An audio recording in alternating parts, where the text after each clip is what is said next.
노사연이라는 가수가 있습니다.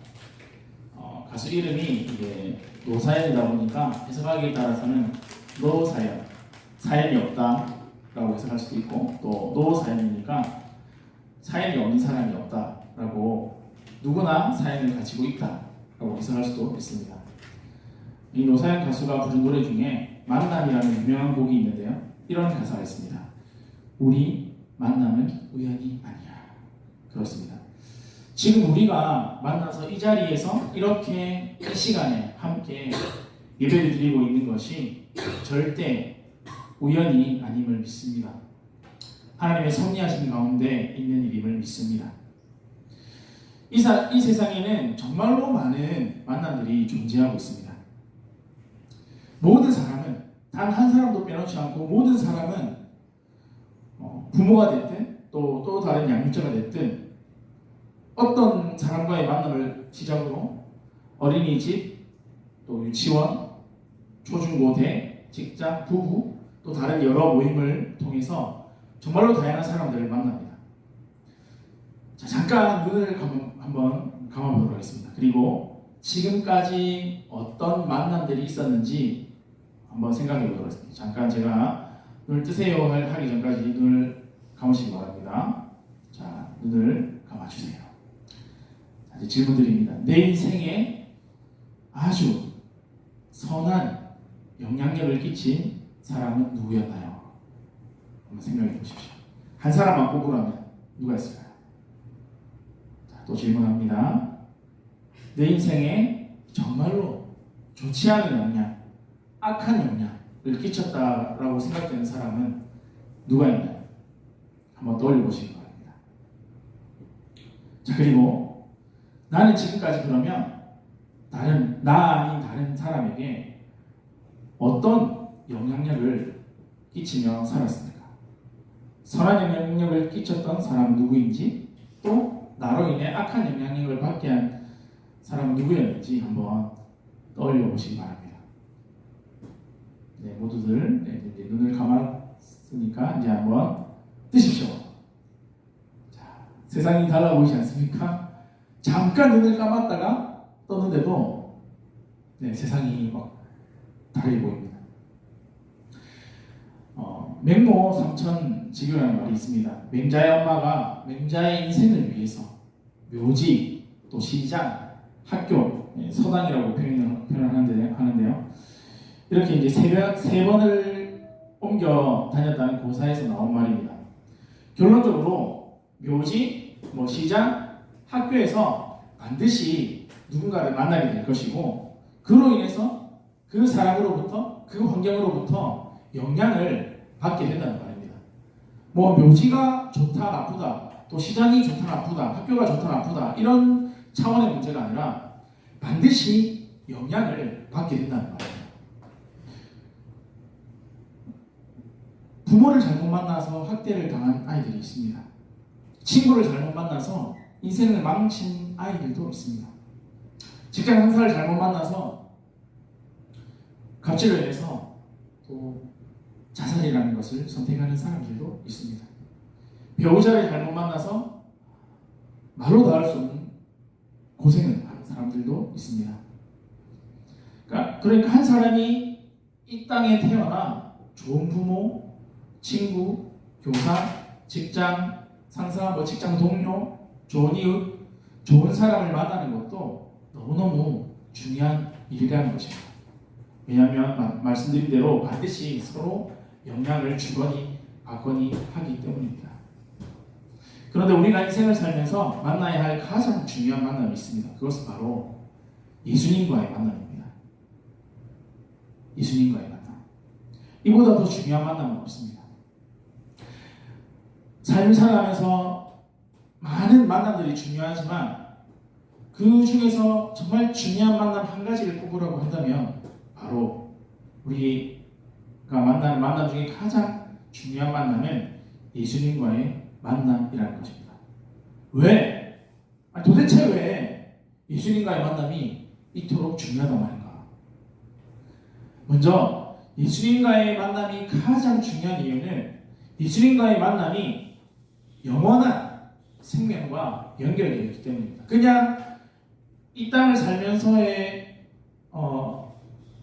끝나는 것이 아니라 이 땅과 영혼을 이어주는 그러한 만남이 바로 예수님과의 만남이기 때문입니다. 그러니까 구원과 연결되어 있는 만남이기 때문입니다. 사람들이 인식을 하든지 못하든지 모든 사람들은 존재의 목적이 분명합니다. 하나님의 영광을 위해서 살아가는 것입니다. 그런데 예수님과의 만남이 없는 사람들은 인생의 목적이 없기 때문에 방황하며 살아갑니다. 나름대로 돈을 쫓아서, 쾌락을 쫓아서, 욕심을 쫓아서 그렇게 살아가고 있습니다. 그래서 예수님이 빠져있는 다른 모든 만남들은 이 땅에서 살아갈 때 그의 삶을 좀 더 이롭게 하는 정도, 좀 더 해롭게 되는 정도, 이 정도로 만족하며 끝내는 삶을 살아가게 되는 것입니다. 예수님과의 만남은 이 땅에서의 삶뿐만 아니라 이 세상을 떠난 후의 삶도 결정짓는 너무나 중요한 만남입니다. 예수님을 만난다는 것은, 예수님을 믿는다는 것은 영원한 생명과 연결된 삶이기 때문입니다. 이 땅의 모든 사람은 영원한 생명과 관계없는 사람이 단 한 사람도, 정말 단 한 사람도 없습니다. 모두가 관련되어 있습니다. 그것을 인정하느냐, 인정하지 않느냐, 아느냐, 모르냐의 문제지 모두가 관련되어 있다는 말입니다. 모두가 관련되어 있다는 말은 무슨 말이냐? 단 한 사람도 예외 없이 모두가 반드시 죽는다는 말입니다. 그 누구도 죽음을 피해갈 수 없습니다. 부자도, 가난한 사람도, 건강한 사람도, 아픈 사람도, 아이도, 어른도, 노인도 그 누구도 죽음을 피해갈 수 없습니다. 죽으면 끝나는 것이 아니라 천국이든 지옥이든 계속 살아가야 한다는 말입니다. 모든 사람이 영원한 삶과 관련되어 있지만 모든 사람이 예수님을 만나는 것은 아닙니다. 절대적인 하나님의 일하신 가운데, 하나님의 계획하심과 은혜 가운데 예수님을 만나게 되는 것입니다. 사랑하는 성도님들 중에서도 믿음이 있는 사람도 있고 그렇지 않은 사람도 있습니다. 주일이면 예배 드리러 와서 찬양도 하고 기도도 하고 말씀도 듣습니다. 하지만 하나님을 사랑하지 않습니다. 하나님을 거부하지는 않지만 하나님의 말씀을 따르지는 않습니다. 하나님을 바라보긴 하지만 하나님의 말씀에 헌신하지는 않습니다. 그래서 자기 자신이 중심이 되어서 살아가면서 하나님 중심의 삶을 살아가지 않습니다. 어려운 일이 생기면 자신의 힘으로 해결하려고 하고 하나님을 의지하지 않습니다. 의지한다 할지라도 맨 나중에 하나님을 붙잡습니다. 성경이 좋다는 것은 알지만, 성경을 읽어야 된다는 것은 알지만 성경을 사랑하거나 말씀대로 순종하지 않습니다. 예수님을 믿는다고 하지만 천국에 정말 들어갈 수 있을까? 나는 분명히 천국에 들어갈 거야 라는 확신 없이 살아가는 사람들도 있습니다. 그래서 세상 사람들처럼 죽을까봐 불안해합니다. 하나님 나라를 바라보기보다는 땅의 욕심에 초점을 맞추며 살아가기도 합니다. 그래서 하나님이 기뻐하시는 일을 하려는 의지도, 하나님의 영광을 위하여 살고 싶은 마음도 없습니다. 하나님 품 안에 있지만 하나님을 사랑하지도, 하나님을 따르지도, 하나님을 섬기지도 않습니다. 이렇게 세상 사람과 별 차이 없는 그리스도인들이 있다는 것입니다. 그렇지만 제가 말씀드리는 것은 모두가 그렇다는 것이 아니라 이런 사람들이 있다는 것입니다. 그럼 이런 사람들은 왜 이런 삶을 살아가는 것일까요? 믿음이 없기 때문입니다. 믿음이 없기 때문입니다. 그럼 왜 믿음이 없을까? 이것은 예수님을 분명하게 만나지 못했기 때문입니다. 성도가 예수님을, 그래, 예수님께서 내 죄를 위해서 3일 만에 죽으시고 부활하시고 승천하시고 재림하실 거야, 이렇게 지식적으로 안다고 믿음이 생기지 않는다는 것입니다. 믿음이 생기지 않으니까 결국 삶의 변화도 나타나지 않습니다. 안타깝게 교회 테두리 안에, 신앙이라는 테두리 안에 있지만 믿음이 없는 사람들이 있다는 것입니다. 예수님을 만난 체험이 없기 때문에 믿음이 성장하지 않고 따라서 삶의 변화가 나타나지 않습니다. 그러나 예수님을 체험한 사람의 신앙은 다릅니다. 신앙이 살아있기 때문에 꿈틀꿈틀합니다. 살아있는 것은 반드시 움직이게 되어 있습니다. 그래서 신앙에 열심히 나타나고 감격과 기쁨이 있습니다. 말씀에 순종하며 살아가고자 발버둥칩니다. 말씀드렸습니다. 발버둥친다라고 말씀드렸습니다. 발버둥친다는 것은 어떻게 내가 말씀에 순종하며 살아갈 수 있을까 고민한다는 것입니다. 오늘 본문을 보면 예수님을 직접 만난 사울의 이야기가 나옵니다. 이것은 사울이 만나려고 한 게 아니라 예수님께서 직접 찾아와 주셨습니다. 사울은 예수 믿는 자들을 색출해서 감옥에 가두거나 돌로 쳐 죽이려고 다메섹을 향해 가던 중이었습니다. 사울은 정말 많은 그리스도인들을 핍박했습니다. 예루살렘에서 다메섹까지의 거리가 220km가 넘는 거리라고 합니다. 그러니까 지금 같으면 고속도로를 100km로 달린다고 했을 때 적어도 2시간에서 한 3시간 정도 이렇게 걸리는 거리지만 당시에는 사람에 따라서 다르겠지만 한 4일에서 6일 정도 걸리는 거리였습니다. 얼마나 자기가 하고 있는 일에 확신이 있었으면 이토록 많은 사람들을 핍박하고 죽이려고 했겠습니까? 사울은 동료들과 함께 길을 가다가 강력한 호련히 강한 빛을 보고 예수님의 생생한 음성을 듣게 되었습니다. 사울아 사울아 네가 어찌하여 나를 박해하느냐? 누구십니까? 나는 네가 박해하는 예수다. 넌 일어나서 시내로 들어가라. 네가 행할 것을 너에게 이를 자가 있을 것이다. 사울은 예수님과의 이 문답 형식의 대화를 통해서 분명하고도 또렷한 예수님의 목소리를 듣고 큰 충격을 받았습니다. 교회를 핍박하고 믿는 자들을 핍박하는 것이 곧 예수님을 핍박하는 것이라는 사실에도 큰 충격을 받았습니다. 예수님의 목소리를 들으면서 강한 빛을 받았는데 그 빛이 너무 강해서 눈이 멀어버렸습니다. 이 또한 충격이죠. 예수님의 목소리와 강한 빛으로 사울은 충격을 받은 상태에서 다른 사람들의 도움을 받아서 다메섹 직가라는 유다의 집에 머물렀습니다. 그리고 믿음의 사람 아나니아를 만나고 그에게 안수를 받고 지혜를 되찾습니다.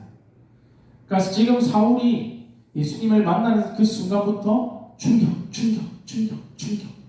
충격에 연속된 신비로운 사건들로 인해서 사울은 예수님을 전인격적으로 만났습니다.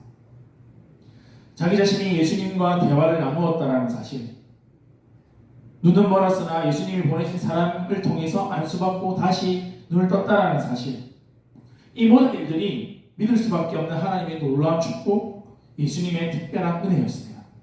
정말로 특별한 은혜였습니다. 한 가지 기억해야 될 것은 누구나 이렇게 사울이 예수님을 만난 것처럼 만난다는 것은 아니라는 것입니다. 이렇게 모두가 이런 식으로 예수님을 경험하는 것은 아닙니다.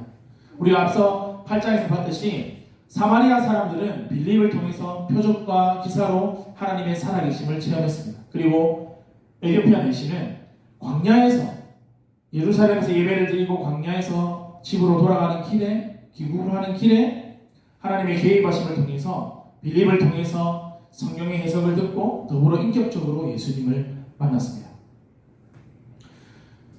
이미 하늘에 계신 예수님이셨지만 사울에게 직접 나타나신 것은 예수님께서 부활하셨고 승천하셔서 여전히 내가 살아있다라는 것을 보여주신 것입니다. 사울도 하나님을 위한다는 사명을 가지고 예수님 믿는 자들을 핍박하고 다녔지만 분명히 예수님에 대한 고민이 있었을 것입니다. 왜냐하면 그리스도인이라는 사람들이 표적과 기사를 행하고 또 그들을 믿는 무리들이 있었거든요. 그런데 사울은 구약 성경이 가리키는 메시아가 예수님이라는 생각을 하지 않았을 것입니다. 그리고 소문이 무성했던 예수님의 부활에 대해서도 거짓이다 라고 생각했을 것입니다. 그러니까 스데반의 죽음도 마땅히 여겼습니다. 자기가 그리스도인들을 죽이러 다니는 일도 마땅히 여겼습니다. 그리스도인들이 죽은 예수를 살아있다고 거짓 증거하는 줄 알았습니다. 그런데 이제는 예수님을 직접 만나고 보니, 정확히 말하면 예수님께서 직접 사울에게 찾아와서 만나주시고 보니, 그리스도인이 살아있는 예수라고 증거할 때 이게 참이라는 것을 정확하게 깨닫게 된 것입니다. 자신의 편견, 자신이 가지고 있던 불신앙, 어리석음이 얼마나 예수님을 오해하고 있었는지 깨닫게 된 것입니다. 그렇게 깨닫고 난 사울은 다메섹에 있는 제자들에게 자신이 정말로 부활하신 예수님을 만났다, 사명을 받았다, 예수님을 위해 살아갈 것이다 결단하는 모습을 보여줍니다. 그리고 그의 고백대로, 그는 그의 결단대로 그렇게 복음을 전하기 시작했습니다. 그러니까 정말로 어마무시한 변화가 일어나는 것입니다.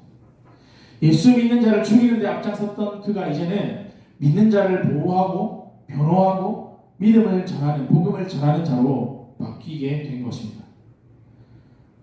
죄를 회개하고 하나님이 기뻐하시는 일을 감당하는 사람이 된 것입니다. 무엇이 그를 이토록 변하게 만들었다고요? 직접 예수님을 만난 경험. 직접 예수님을 만난 경험이 그의 인생 전부를 바꾸어 놓은 것입니다. 사랑하는 성도님들, 예수님을 만나면 생각과 마음이 머리부터 발끝까지 완전히 달라집니다. 하나님의 나라가 믿어지고, 구원받았음이 믿어지고, 영원한 생명이 있다는 것이 믿어지고, 하나님의 함께하심이 믿어지는 것입니다. 그 결과 하나님을 위해 살아가게 되고, 이 땅에 살면서 누리게 되는 일시적인 것보다는 영원한 것을 붙들며 살아가게 됩니다. 육적인 것보다는 영적인 것을 더 사랑하게 됩니다. 세상적인 것보다는 하나님이 기뻐하시는 일을 더 사모하게 됩니다. 이것이 바로 그리스도인의 삶입니다. 오해 없으시기 바랍니다. 세상에서 하는 일이 거룩하지 않다라는 말이 아닙니다. 세상에서 하는 모든 일은 하나님의 통치 아래 있는 일이다라고 믿고 살아가는 것을 말합니다. 그 모든 하는 일이 하나님의 영광을 위해서 살아가는 일이다, 하나님의 통치 아래 있는 일이다라는 것을 믿으며 살아간다는 말입니다. 우리가 믿는 예수님, 지금도 사울에게 나타나셨던 것처럼 여전히 살아 계십니다. 그래서 우리의 삶이 영원한 삶과 연결되어 있다는 이 사실 잊지 않으시길 바랍니다. 두 번째로, 사울은 가장 중요한 예수님과의 만남을 통해서 자신의 과거로부터 자유함을 누리게 되었습니다. 사울이 예수님을 만났을 때 그는 과거를 깨끗하게 정리하는 은혜를 받았습니다. 사울은 우리가 잘 알듯이 예수 믿는 자들을 색출하러 다녔고, 그들을 잡으며 감옥에 쳐넣거나 돌로 쳐 죽였습니다. 그렇게 많은 사람들에게 악한 일을 행하면서도 그것이 악한 일인지 죄를 짓는 일인지 몰랐습니다. 옳은 일인지 알았고 당연히 해야 되는 일인지 알았습니다. 사울은 편견과 교만, 어리석음으로 똘똘 뭉쳐 자기의 생각과 다른 사람들을 죽이는 일을 서슴지 않았습니다. 그런데 예수님을 만나는 체험을 하자 자기가 한 행동이 얼마나 수치스럽고 악한 죄였는지 깨닫게 되었습니다. 예수님은 나는 네가 핍박하는 예수다라고 바울의 허물과 죄를 지적하셨습니다. 깨닫게 하셨습니다. 그런데 정확하게 말씀을 드리면 사울은 예수님을 박해하지 않았습니다. 잠깐 말씀을 드렸지만 8장 3절과 9장 1절 말씀을 보면 교회와 그리스도인들을 박해했습니다. 8장 3절과 9장 1절인데, 사울이 교회를 참여할 새 각 집에 들어가 남녀를 끌어다가 옥에 넘겼다. 그리고 사울이 주의 제자들에 대하여 여전히 위협과 살기가 등등하여 대제사장에게 가서, 사울은 예수님을 핍박하지 않았습니다. 그런데 예수님께서 뭐라고 하셨습니까?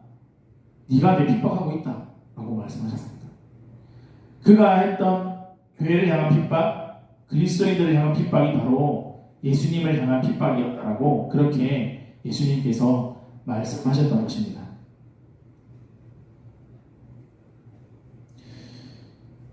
이런 예수님의 지적에 사울은 자신이 무지했고 교만했고 어리석었음을 깨닫고 회개하기 시작했습니다.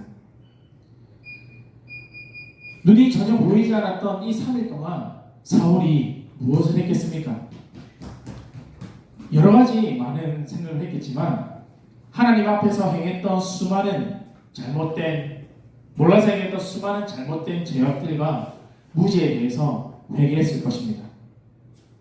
사울은 예수님의 십자가의 죽으심과 부활 사건을 깨닫고 진정한 자유와 평화와 기쁨을 가지게 되었을 것입니다. 큰 죄인이었던 그가 주님으로부터 용서받아서 죄인에서 의인 되었음을 깨닫고 감사하며 기뻐하며 자유를 누렸을 것입니다.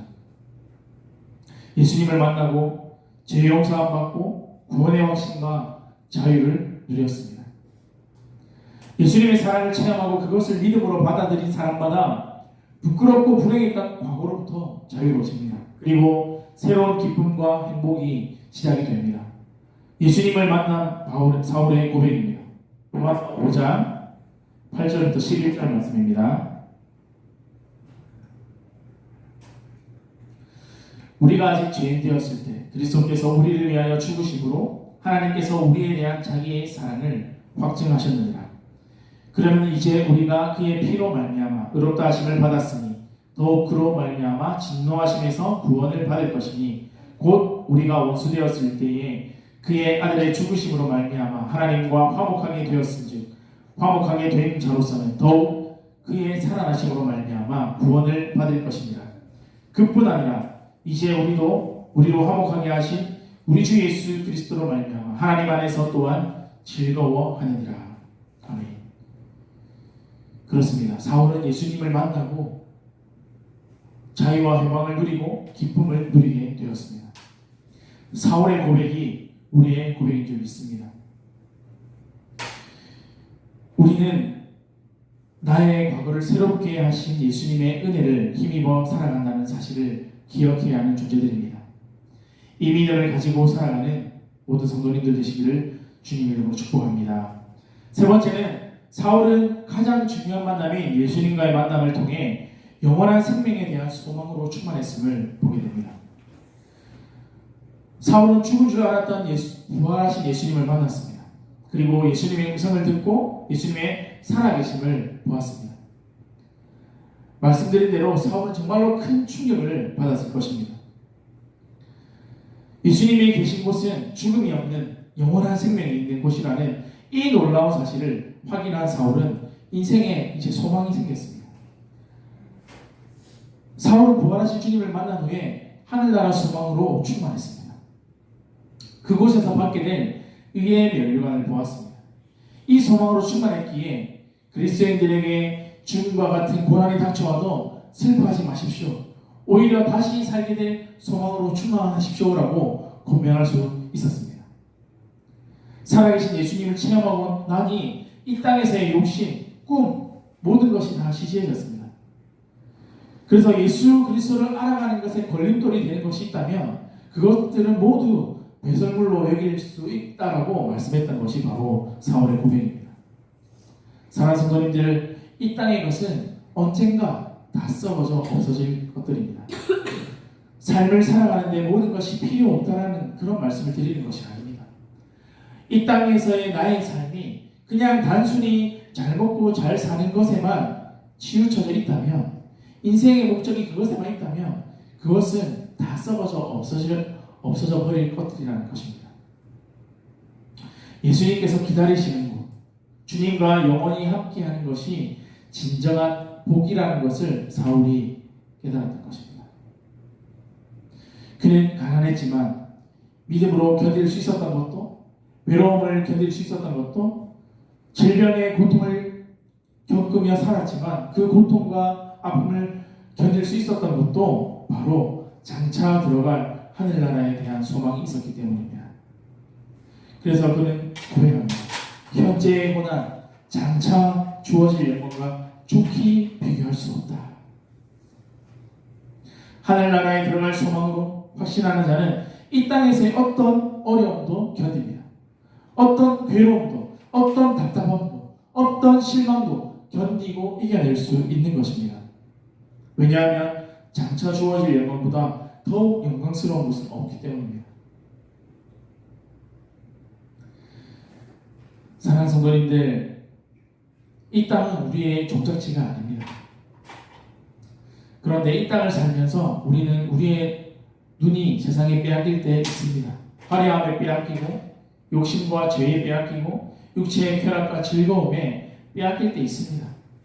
그러다가 하늘나라 소망을 놓칠 수도 있습니다. 점점 우리의 마음이 무뎌질 수도 있습니다. 그럴 때 다시 한번 예수님께서 우리를 부르신다는 사실을 기억하며 살아갑시다. 사울아 사울아 했던 것처럼 성태야 성태야 부르십니다. 여호와 여호와 부르십니다. 그래서 하늘나라 소망을 바라보라고 말씀하십니다. 그럼 우리 이제 더욱 하늘의 것을 바라보며 하늘나라 소망으로 살아가는 저와 여러분 되기를 바랍니다.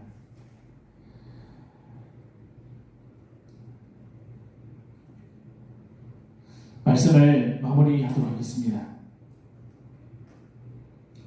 인생에서 중요한 많은 만남들이 있지만 가장 중요한 만남은 예수님과의 만남입니다. 예수님과의 만남, 왜 중요하다고 했죠? 네. 이 땅에서의 삶뿐만 아니라 영원한 삶과 연결되어 있는 구원의 삶을 주는 것이기 때문에 가장 중요하다고 말씀드렸습니다. 예수님과의 인격적인 만남이 없다고 느껴진다면 만나게 해달라고 기도합시다. 만나달라고 기도합시다.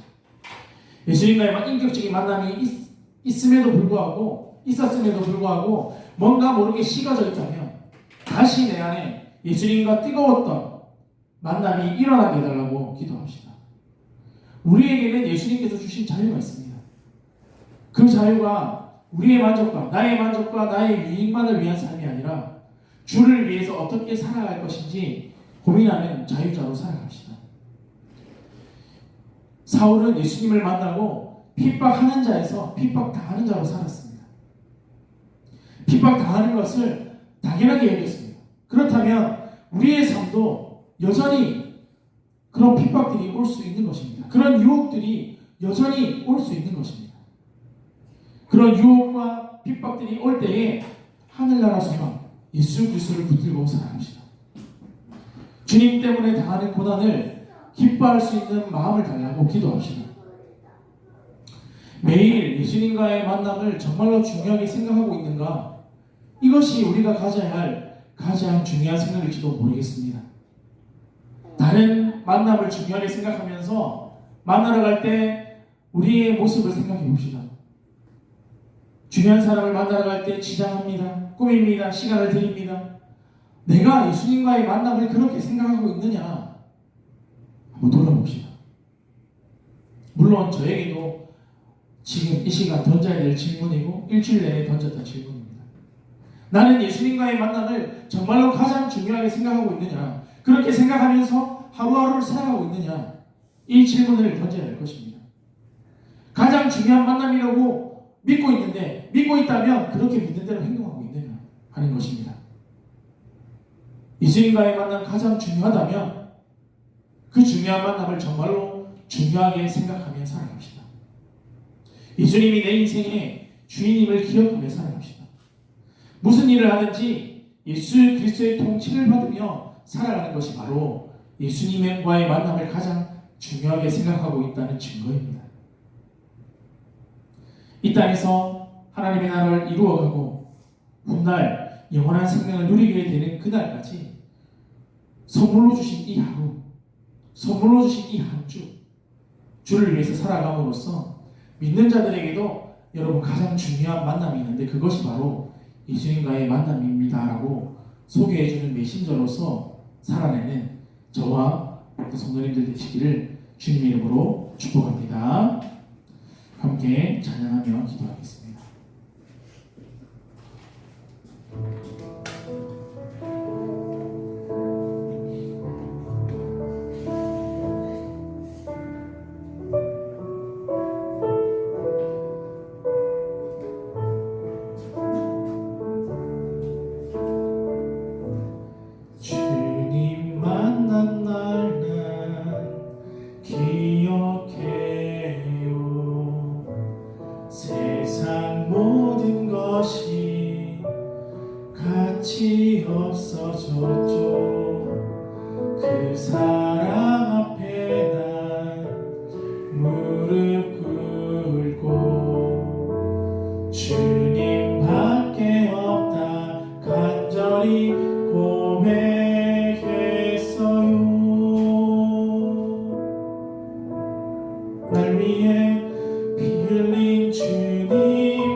놓고 기도하겠습니다. 하나님 아버지, 우리 인생 가운데 가장 중요한 만남인 예수님과의 만남을 허락해 주셔서 감사합니다. 예수님과의 만남을 통하여서 이 땅에서의 삶이 우리 인생을 정하는 것이 아니라 영원한 삶이 있다는 사실을 날마다 기억하며 살아가게 하여 주시고, 우리에게 주어진 하루의 삶을 하나님의 영광을 위해서 살아가는 날들이 되게 하여 주옵소서. 주여 한번 부르고 기도하겠습니다. 주여, 하나님 아버지 감사합니다. 우리 인생에 있어서 여러 많은 만남들이 있지만 가장 중요한 만남이 예수님과의 만남을 허락해 주셔서 감사합니다. 하나님의 은혜 가운데 예수님을 만나게 하여 주시고 하나님의 자녀로 이 땅 가운데서 살아가게 하여 주시니 너무나 감사드립니다. 하나님 아버지, 이 땅에서의 삶이 나의 인생을 정하는 것이 아니라 영원한 삶이 있다는 사실을 날마다 기억하며 살아가게 되게 하여 주시고, 우리에게 주어진 각자에게 주어진 하루의 삶을 통하여서 이 삶이 하나님의 영광을 돌려드리는 삶, 예수님과 진리를 통하는 삶이 되실 수 있도록 주님 도와주소서. 주님께서 찾는 이들의 삶을 살아가게 해주시고, 주께서 찾는 담대한 자녀의 삶을 살아갈 수 있도록 주님 도와주소서.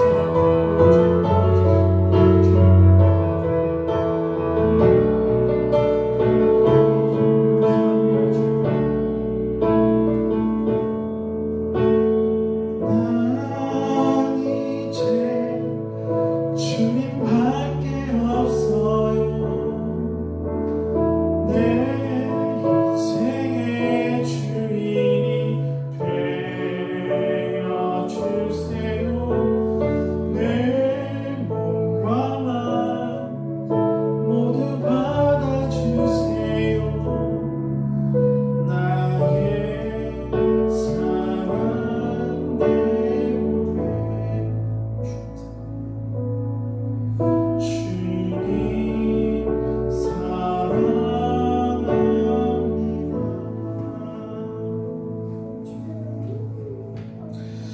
하나님 아버지 감사합니다. 하나님의 계획하신 가운데 우리가 이렇게 예수님을 믿고 하나님의 자녀로 살아가고 있습니다. 예수님과의 만남이 흐릿해지고 있다거나 흐릿해져 있다면 하나님 오늘 말씀을 통하여서 다시 한번 예수님과의 그 만남을 기억하게 하여 주시고, 더욱 주를 위해 살아가는 인생들을 되게 하여 주옵소서. 영원한 생명 주심에 감사를 드립니다.